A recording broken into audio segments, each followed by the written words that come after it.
Good morning. I'd like to call the Door County Board of Supervisors to order on Tuesday, October 24th at 9 a.m. Would you please join me for pledge allegiance to the flag? I pledge allegiance to the flag of the United States of America and to the republic for which it stands, one nation, under God, indivisible, with liberty and justice for all. Roll call, please.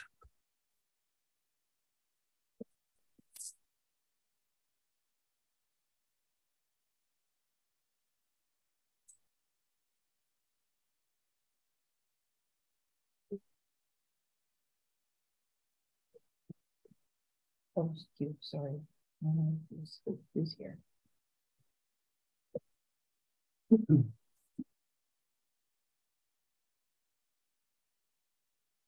There we go. You have 19 present, 2 excused. Okay, we have 19 present, 2 excused. Presentation of the agenda. A motion and second, all in favor? Aye. Correspondence. Nothing additional. Nothing to add? Yeah. Public comment. Yeah. Sure. So, usually we start in a room. There's not any additional public here, unless you'd like to speak. No. So, but then I'll go to online. And if there's someone who'd like to speak, if you could please raise your hand, I will give you the floor and you'll have 3 minutes to speak. So I'll ask 2 times if there's anyone who'd like to speak. Anyone who'd like to speak? And for the final time, is there anyone who'd like to speak? Okay. No one has raised their hand. We will continue on with the meeting. Okay, there'll be no supervisor's response. Approval of the minutes of September 22nd, 2023 County Board meeting. We have a motion and second. Any changes, additions, deletions, comments, grammatical errors, or other remarks? If not, by voice vote, all in favor? Aye. Opposed? Thank you. County Administrator. Sure. Just in the packet is the monthly report for the county board. Again, as reported last month, it's kind of nice. We're starting to see some of the projects come off the list. Other ones will carry over to next year. But with that, I can, if there's any questions, if not, we can kind of proceed on.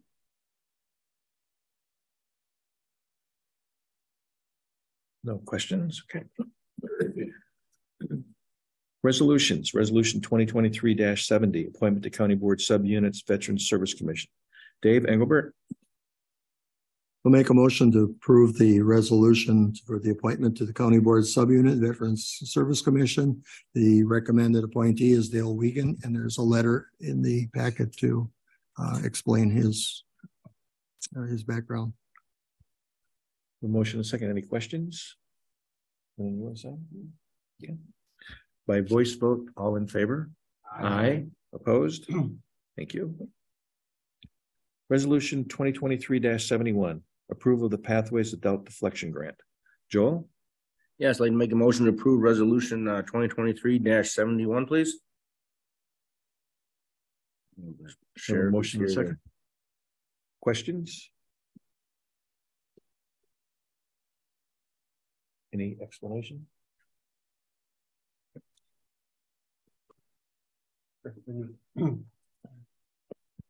Again, this is a grant that's part of our adult deflection grant. And again, it's one of the programs that the sheriff runs. I know Pat's here, you can provide more details, but again, it responds to, I guess, the positions that we have budgeted within our sheriff's department budget.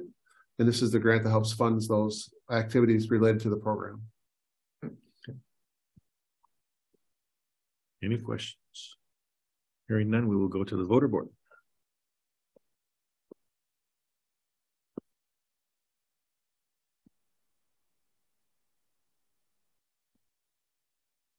Okay. Do you want to do an A? That's passed by a vote of 19 present, 0 no. Thank you. Resolution 2023-72, Door County Compensation Structure and Performance Incentive. Dave Engelbert. I'll make a motion to approve resolution 2372. Thank you. Guess it's best if the administrator would explain compensation structure there. Sure, if you don't mind. I know some of you heard this at the retreat, but I'd like to kind of go through it again just for a refresher, but then also to just for the public to understand what we're doing as an organization. So what I'm going to do is I'm actually going to share part of the presentation for that. If you just give me 1 second so I can make sure those online can also see it.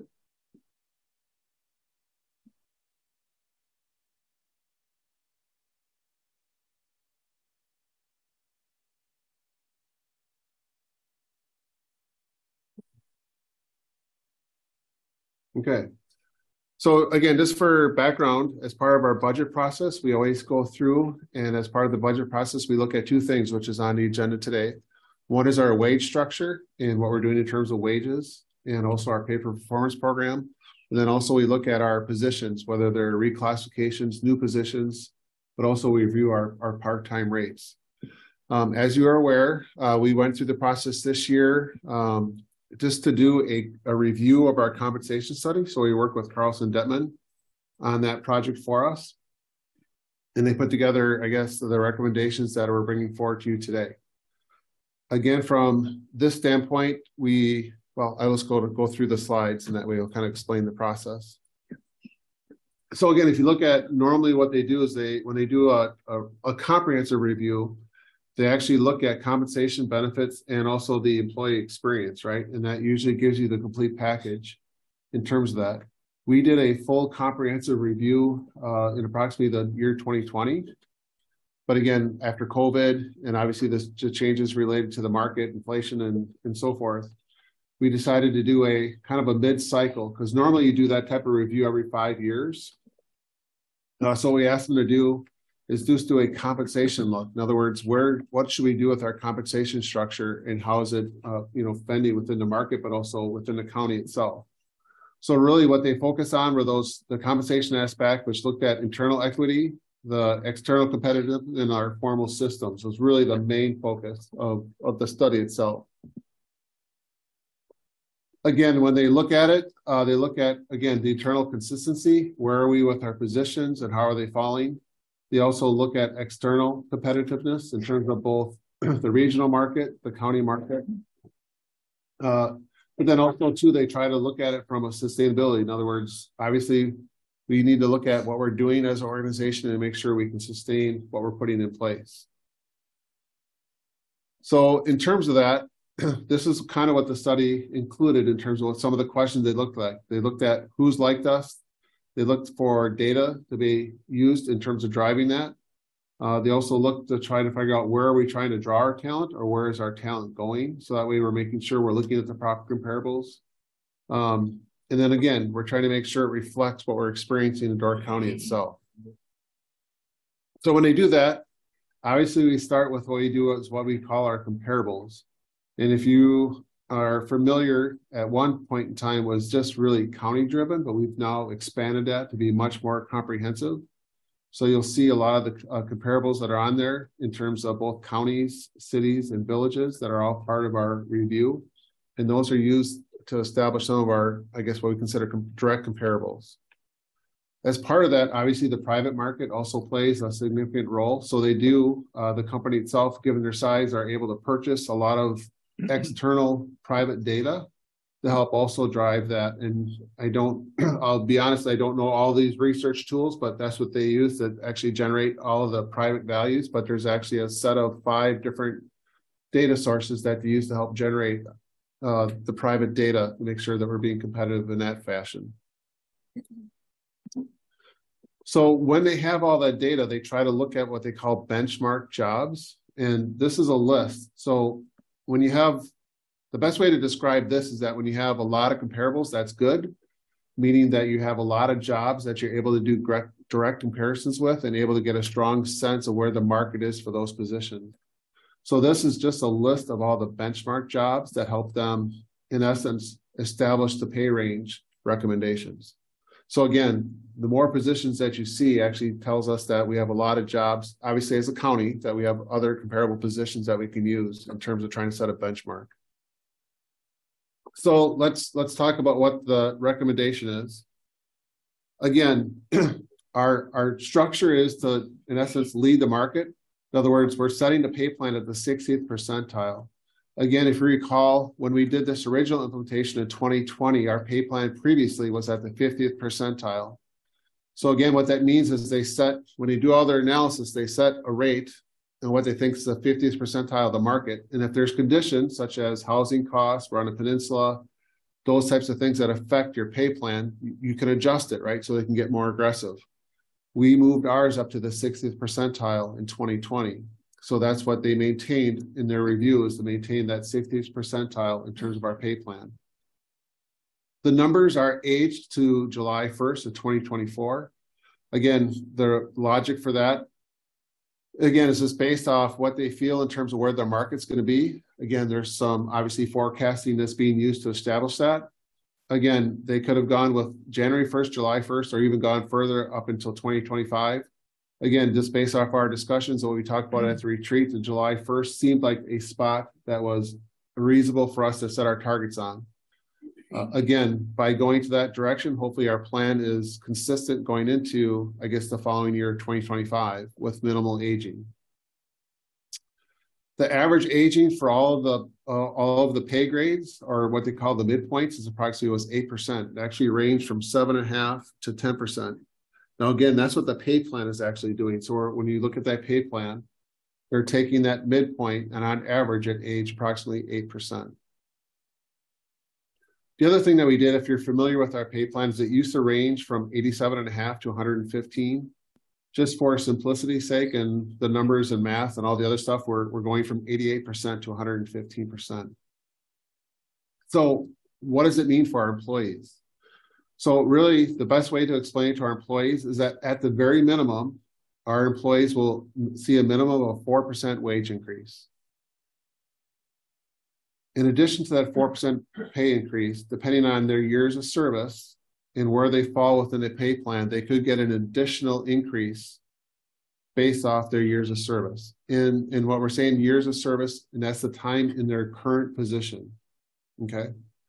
So again, and really what we're saying is that if an employee was here for at least 1 year, we're going to make sure they're 4% above the minimum. So in other words, depending on how the plan ages, if they get reset down to 88%, we're going to say, no, we're going to place you at 92% of the pay plan. So they could get the 4% plus that increase to move them to that direction. And that goes all the way up, as you can see, all the way up to 5 years. And we actually added a 6th year to where if you've been here for 6+ years, you're at least at the control point. In other words, you're going to at least be at the additional 12% in terms of your placement on a pay plan. So again, this is probably, I consider it great news. We talked about it at the retreat. I think it shows our support for our employees. It's probably the largest from what, and I know some of the departments, we talked about it, some of it been here even longer. I think this is the largest investment we've made into our employees in terms of trying to address the wages. So I think it's a strong message from us as the county board in terms of where we know the value of our organization is, and that's in our workforce. So with that, obviously, as far as the fiscal impact, obviously there's a cost. For the total organization, the cost to implement the plan is about $1.6 million. That includes both the FICA and the WRS contributions.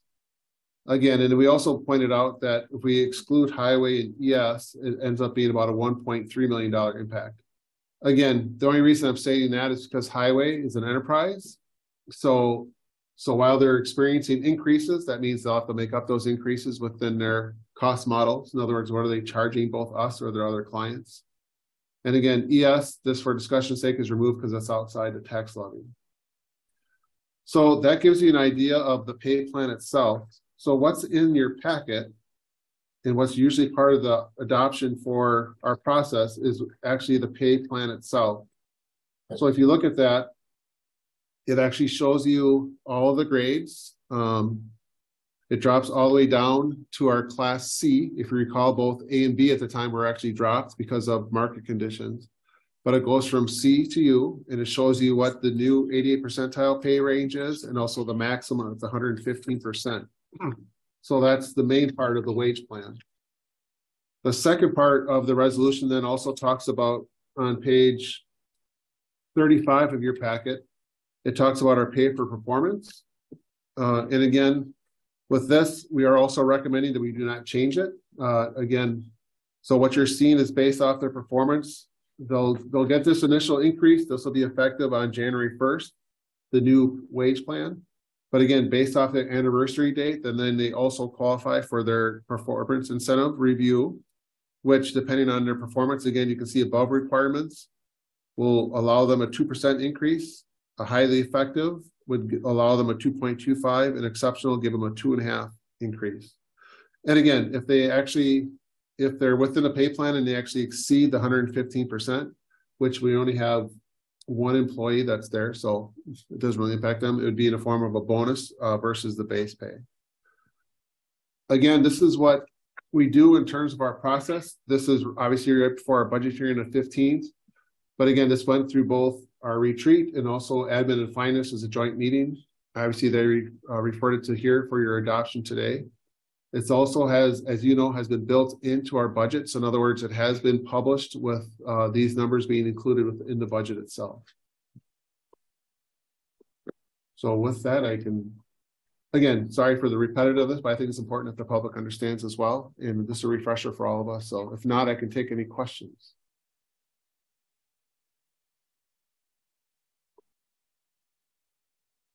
Bob?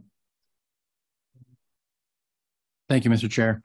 Where does the sheriff fall on the list? I'm on page 32, just looking down that list. I'm just curious. The sheriff itself is an elected position. So those are actually set Those are, okay. by statute. We do that every 4 years as part of the process. Thanks for the reminder. Ken? Thank you, Mr. Chairman. ES is not in the tax levy. So our taxpayers, our residents in Door County don't pay for ES at all, correct? No, that's... Then quit taking it out, because our taxpayers, our residents are paying for that. It's just that we can spend money no matter, we don't have any holds on us. We can spend, and we do, millions upon millions on the EMS service because we're not restricted by the tax levy limits that the state imposes. Doesn't mean we're not paying for it.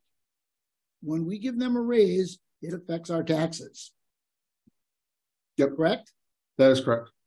Okay. Yeah, and I apologize if I implied that. That's not my intention. The reason I said that, I pull it out that way, is that it's outside the tax levy in terms of our levy limit spending. That is correct. Just so everybody's aware of it, we do pay for that. Yes, we do. Anybody else? All right, we'll go to the voter board.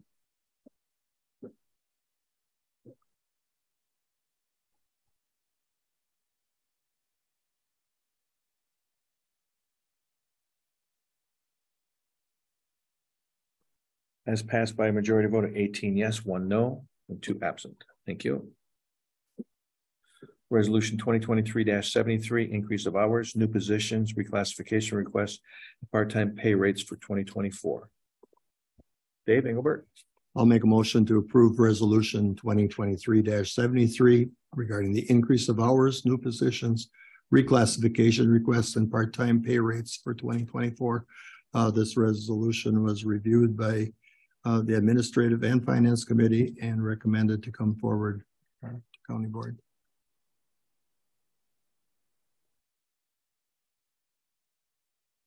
Give an explanation. Sure. Let me just do one more brief explanation again. Again, you saw this at the retreat. You'll see all the recommendations of how it's been included. The only thing that did change from the retreat itself is we did do the funding for the dementia care specialist. But again, it goes through by department in terms of the recommendations, in terms of the changes, in terms of the reclasses, all the way through the process. And then starting on page 39, it does then also establish what we're doing for our part-time pay rates. We always set that also by resolution. So just one thing that did come up at both committees, and if you have a question, if you are not aware, is that we did talk about the zoning administrator position. At this point in time, it is not included in the budget. but the admin committee did authorize that we get a study done yet this quarter before the fiscal year ends. So we're going to try to determine what level of resources are needed within that department, and we'll be bringing that back in December, January the latest. And if we need to do any type of either position, either permanent, part-time, DTE, consultant, whatever we think we need is appropriate, we'll be bringing that back forward. And both committees were comfortable with that because I think if we show the need, we'll show the support for it. The only thing that does is when it comes back, it will require 2/3 vote, which I think we're comfortable with that having come forward in that fashion. So just an explanation on that part of how we're handling that moving forward. So again, in this case, with these changes, these have also been incorporated into the budget in terms of those fiscal impacts, as you see listed on there. And again, that'll be also part of the budget for our meeting in November. It's been built in. Any questions? You? Thank you, Mr. Chairman. Just one comment regarding the position for land use. I think just a comment just based on discussions we've had an RPC meeting. I know there's been some feedback relative to looking at efficiencies and other things within the department. I think what's also incumbent upon the county is to look at the environment that the land use team is experiencing, both in terms of the amount of non-residents that are moving, that are moving in, buying properties, and whether it's through pleading ignorance or willful ignorance of not following zoning laws. It's making especially enforcement especially difficult. I get to see that as part of the plan commission for the town of Sevastopol. So I just want to reiterate, it's not just about efficiencies. It's the fact that the environment has changed that the land use team has to work under. So I just want to make sure that that's taken into consideration as well as we look at the impacts, along with impacts to the residents and quality of life that I mentioned at the budget discussion in September. Thank you, Mr. Chair. Thank you. Anyone else? Mr. Fisher. Thank you, Mr. Chairman. I want to thank you for your explanation, Mr. Administrator, on that zoning administrator position. I was all set to vote no to this. He's not on the mic. Yes, he is. Yeah. He's just sitting back in his. Oh, I'm sorry. Is that better? Yeah. I want to thank you, Mr. Administrator, for the explanation on the zoning administrator position. I was all set to vote no on this resolution until you made that statement. I appreciate that. As a firm believer that another zoning administrator is needed, I appreciate you coming forward with that and getting us on board that the possibility we can make a hire if it's deemed necessary by the board, that will happen outside the budget discussion. So thank you for that. Was that better, Dave? Better. Your place is usually quite recognizable. Anyone else? Okay, we will go to the voter board.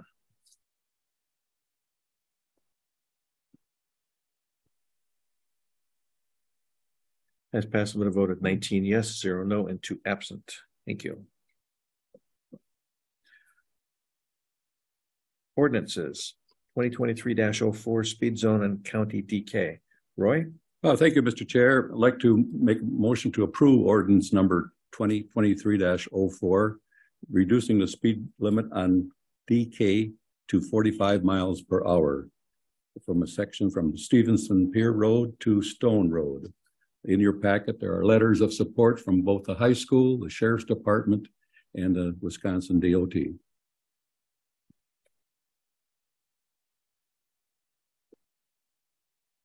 Questions?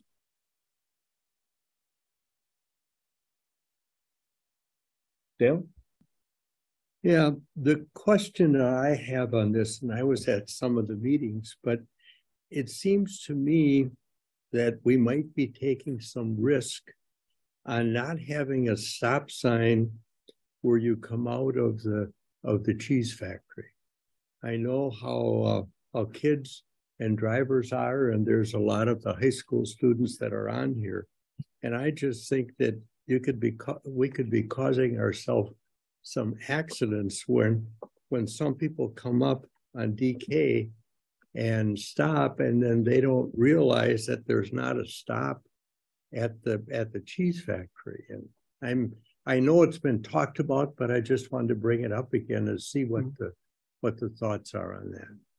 Again, just in terms of the overall plan for the concept and part of the meetings, the driveway that has that direct alignment with that intersection from Menards would actually be removed. Oh, it is going to go back to the other one? Correct. Oh, they're actually wonderful. going to remove that. I was hoping that would be done. Yes. Thank you. So if you look at the drawing in your packet, if you see it's kind of hard because it got scanned, but it says remove drive. So that driveway will be removed, and they'll use the existing entrance that's further to in this case, it would have been northeast. Great. You? Thank you, Mr. Chair. Just a couple questions, real brief ones. Number one is on the highway, both going northbound and southbound. Are they going to allow U-turns at that intersection with that modification, or are they going to eliminate that? No, if you look at the drawing in your packet on page 42, actually, I'll bring it up on the screen if you guys don't mind, so that way the public can also see.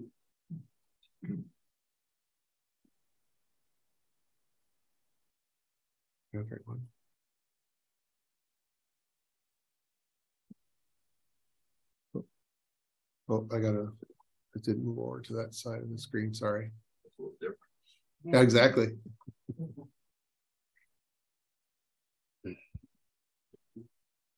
Was that the highway, the sheriff's department lookout? Yeah, exactly. Yeah.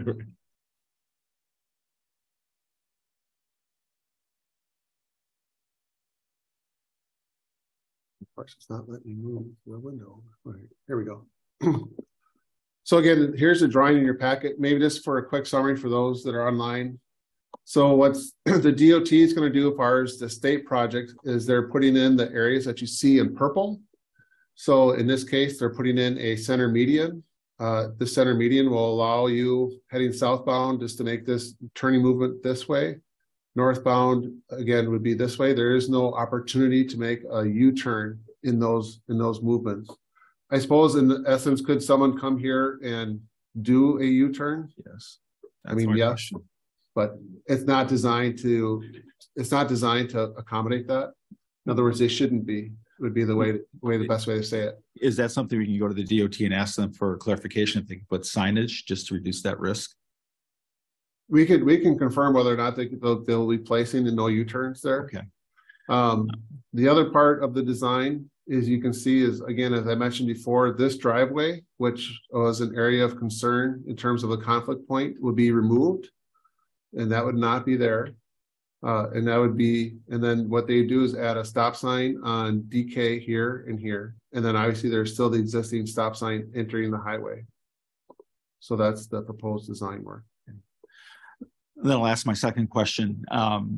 Relative to the construction along DK there, is that going to be done and managed by the county as part of working with the DOT, or will the DOT do that work?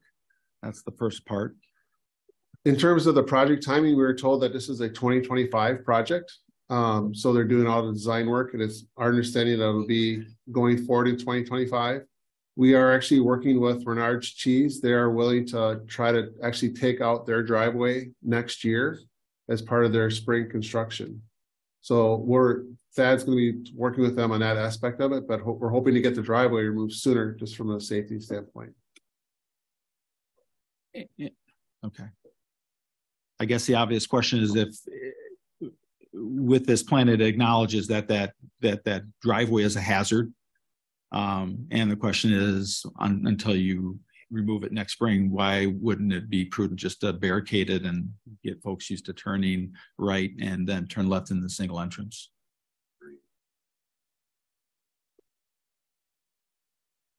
We could try to approach Menards and see if they're willing to do that. This was us all putting this together as a cooperative team to address that. So, we could ask them to see if they're willing to advance in at least putting up barricades. But I'd have to check with Sean. I don't know if we have the ability to order a driveway out when.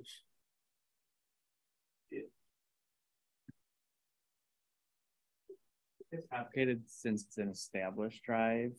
I think the best way to approach it would be to work with Renards about barricading it versus an order. I'd have to look into the ability to order the removal of an existing valid driveway once it's established, but I mean, it could be a possibility. I just don't know off the top of my head. My only point is, I mean, this acknowledges the obvious that's been talked about in the previous meeting, and you know, it's an additional ounce of prevention until we get to that point. We spent $250 some thousand on BB and by the Culver's Corner, knowing that we're going to have a roundabout that's going to be coming down the road for a lot more prevention, and you know, doing something, especially because we're in the midst of a school year, might be something I would just like to have the county entertain. Thank you, Mr. Chair. Okay, thank you. Roy? Just wanted to mention that we're voting on just the speed limit. We got into the weeds on the next ordinance. We're just talking about the speed limit on this ordinance right now.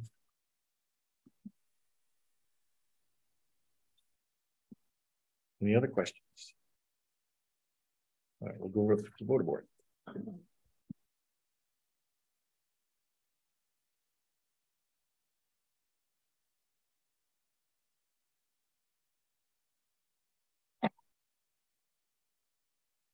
As passed by a vote of 18 yes, 1 no, and 2 absent. Thank you. Ordinance 2023-05, stop signs on stop signs in County DK. Roy? Thank you, Mr. Chair. I'd like to make motion to approve ordinance number 2023-05, approval of the stop signs on DK as indicated by the diagram on the previous pages. Again, this has been supported by the DOT, the school, the Sheriff's Department, the Highway Commissioner, and the Highway Committee. I have a question. Will the stop signs be done prior to any construction? I believe this, as if this gets approved, the stop signs will be installed relatively quick. As you may have noticed, there was 2 accidents in 1 week a couple of weeks ago, and I'd like to ask Chief Deputy McCarty to explain those if he could come up.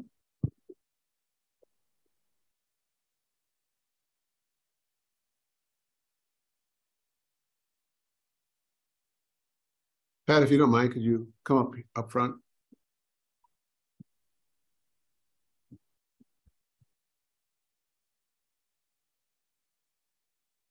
What really brought that intersection into the spotlight is we had a fatal crash there on October 23rd, 2019. And since then, we've had numerous crashes.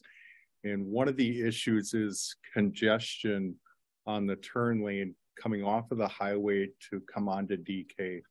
So by reconfiguring the stop signs at that intersection, the hope is to remove that congestion and eliminate the visibility issues that drivers coming off of DK trying to come onto the highway are currently experiencing. There's a high volume of traffic at that intersection depending on the time of the day because it is a corridor to the schools. So we had a stakeholders meeting recently and kind of came up with a consensus that the speed reduction and the stop sign reconfiguration would be ways to make that intersection safer.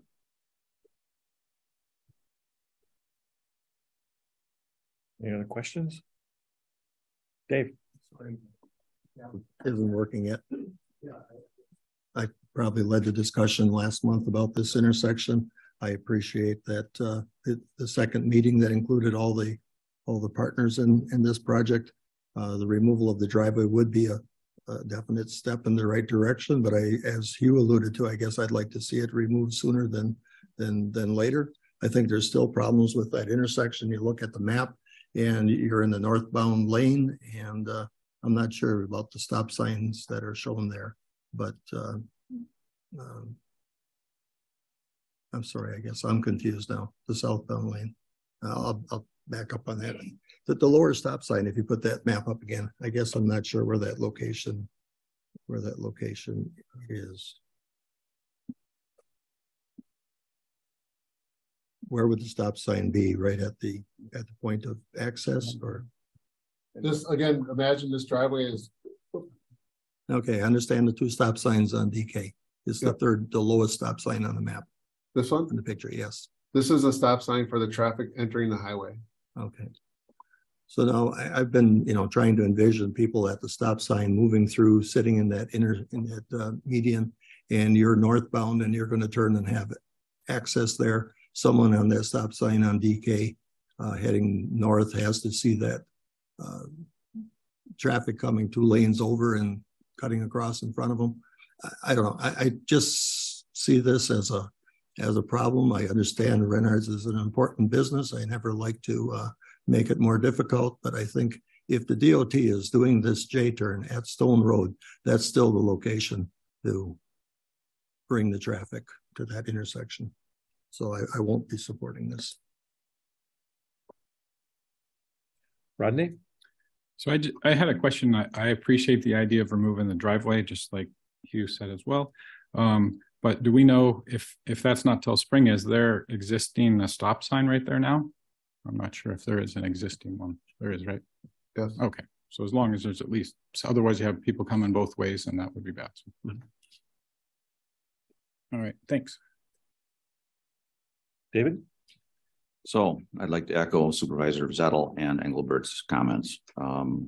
Personally, the driveway needs to go away. I drive this intersection an awful lot and I see a lot more directly missed accidents because of that driveway. I don't believe the stop signs will really help. I'd rather see a wait on putting the stop signs up until after the driveway's been gone for a length of time. All else fails, even the changes to the highway. I just last 2 weeks, I watched 3 buses turn into that intersection, even though they're coming right from the school, even though early in the morning, even though they're not supposed to. And supposedly the school policy is don't use that intersection. They're supposed to drive straight through and use the next one. In my mind, before the DOT, I'd like to tell the DOT to not even bother and do this. I'd rather see that intersection ripped right out of that side of the road and be done with it.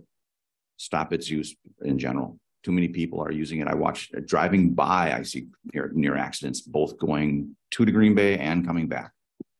They could certainly leave the southern entrance up to Cloverleaf, but that intersection is just a poor spot. It is. And I recognize the value to the entity there.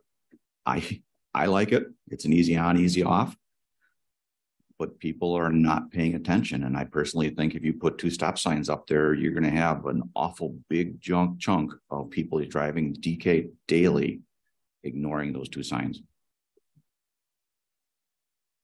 Joel?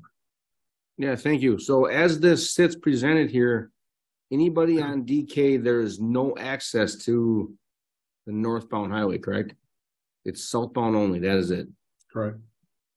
Because I thought last month we had talked about trying to eliminate any access to DK or to the highway at that point and shift it to north to Stone Road. But that wasn't perceptive, obviously, to anybody. DOT, I mean. I agree with Mr. Enigo. This is going to be a headache for a lot of people. Always will be as long as it's there.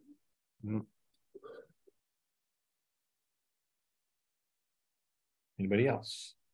Yes, the only thing is, again, and not advocating any one position, but again, you always try to work. And, even when we had those discussions, could there be a point in time where that continues to get busy and you have to close that intersection? Yes. But again, the way the DOT works, they work on trying to make incremental changes and trying to address and find, again, the balance of all that when they make their decisions. So again, could it be something that happens in the future? Yes, but that's the same thing that we've had on, I can give you this 2 intersections right away, right? So County U, where we just did all the improvements there, some of the initial thoughts was to close that intersection off there as well, right? So we made a compromise.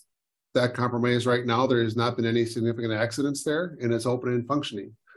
Right now, we're doing the work, just got done by the highway by the culverts there. Again, could we have closed that? Yes, right? What have been the impact? But again, we're making incremental changes to try to make those improvements. So again, while there's always individuals that will say that, obviously the ultimate solution to all these is just close them off.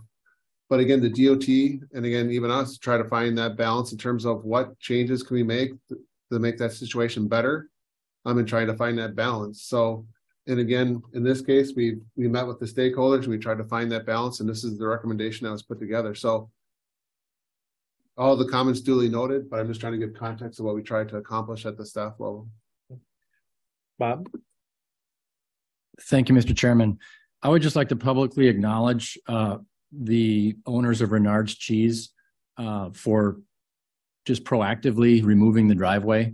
That just when you look at it, it certainly isn't a convenient spot, and I could, see why a business might be resistant. And I really appreciate, and I just wanted publicly, stated that I think as a body really appreciate Renard's taking the initiative. I hope they can do it soon.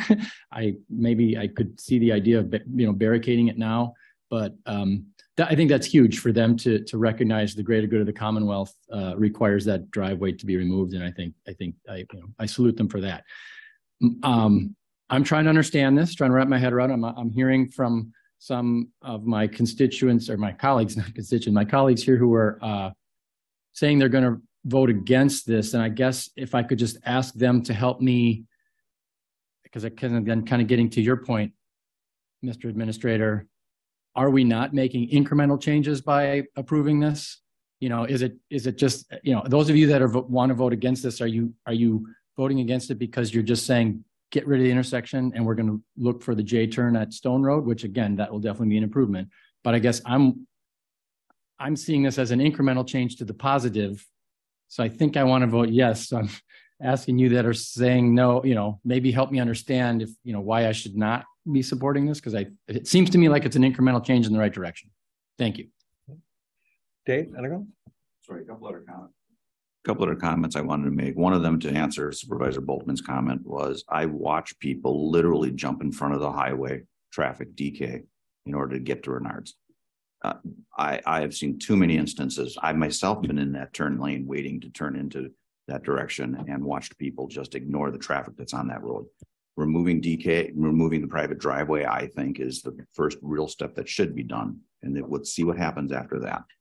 The other thing I wanted to make is we can put all these barricades up all you want, but there's plenty of traffic evidence marks, and I've watched people jump over the intersection divider at County C, as well as over the New Gordon intersection, where I've watched people ignore and pull out into that southbound lane and do a U-turn right away back to go north because they simply did not want to follow the traffic rules.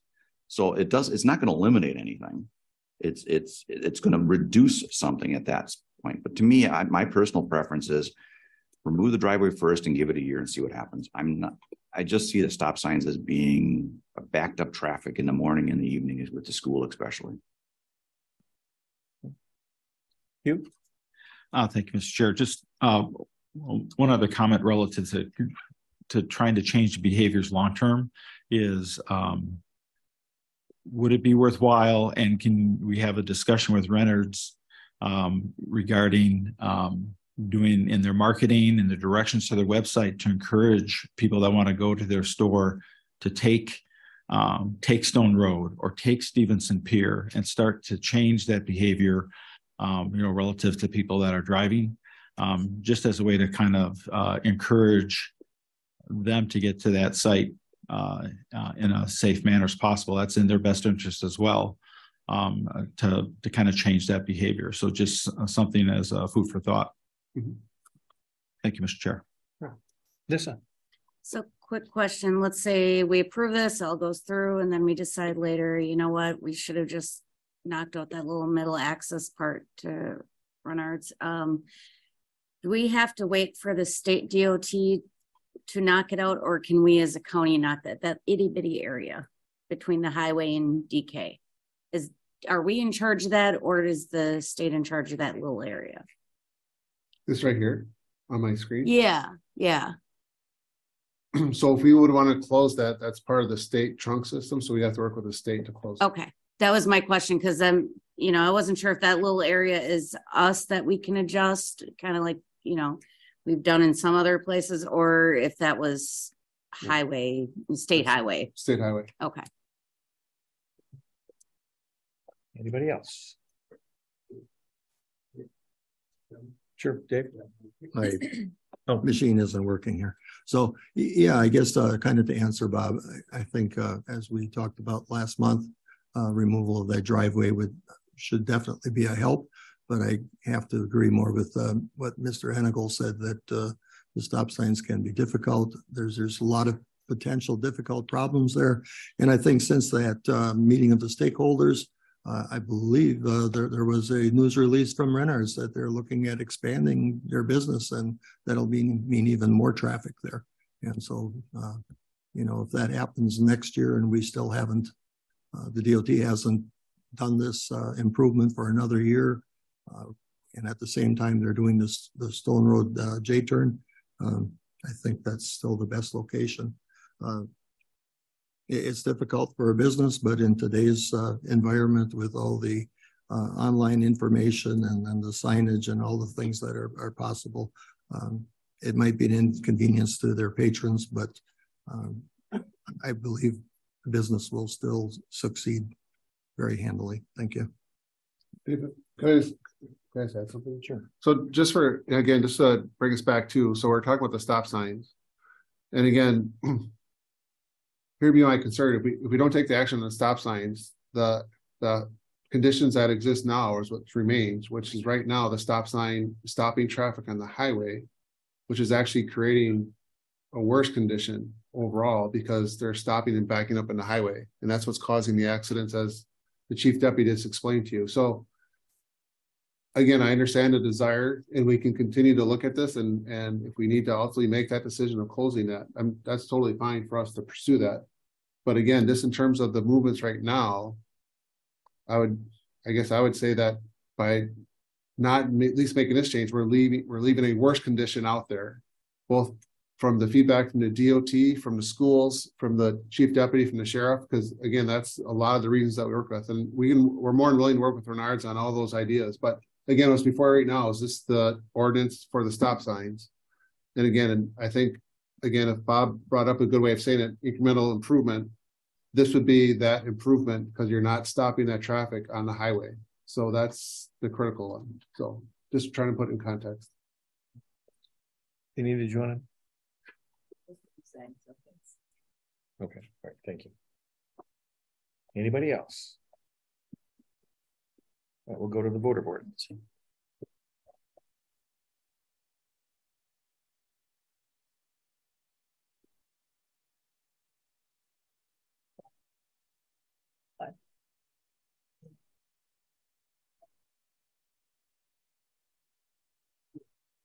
Yeah, I didn't give him a tablet. So just tell me how you want to work.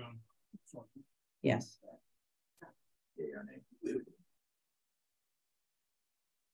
Okay, that is passed by a majority vote of 15 yes, 5 no, and 1 absent. Thank you. Are there any special reports? New business? Any oral committee reports from anyone? Any review of committee minutes? Review of vouchers, claims, and bills. Next county board meeting is Tuesday, November 14th. We always have to put in parentheses 15th if necessary. That's the annual budget hearing meeting at 9 a.m. Do you have any announcements? Sure. I just one announcement. I don't know if you saw when you came in which door you came in, but if you haven't gone upstairs, if you read my memo this past weekend, we had a drive, a pink out on Thursday, which was very well done by all the employees. So I wanted to thank the employees, but I think the bigger thing is just the recognition that we provided at all of our locations. You can see when Pat was up, his participation in terms of what was done. The great thing is that we raised $4,688 as a group, and it's something that the employees put together probably over a 2-week period. And was just wonderful to see the organization rally around that type of activity. So I just wanted to give kudos to all the employees, and really it was a great event for not only for us, but for the cause. So I just wanted to thank the employees on that behalf. So I wore pink. I had pink on, so. Dave? I have just an announcement. It doesn't pertain to county board at all, but if proud grandpas can say something, I guess my grandson plays football for Southern Door. He's a defensive linebacker and just paid all conference. Oh, nice. Wow. Great. Defensive player of the year. Nice. All right, a motion to adjourn would be in order. Not there yet. Wait, I don't want to adjourn yet. We have a motion second. All in favor? Aye. Opposed? Thank you, everyone.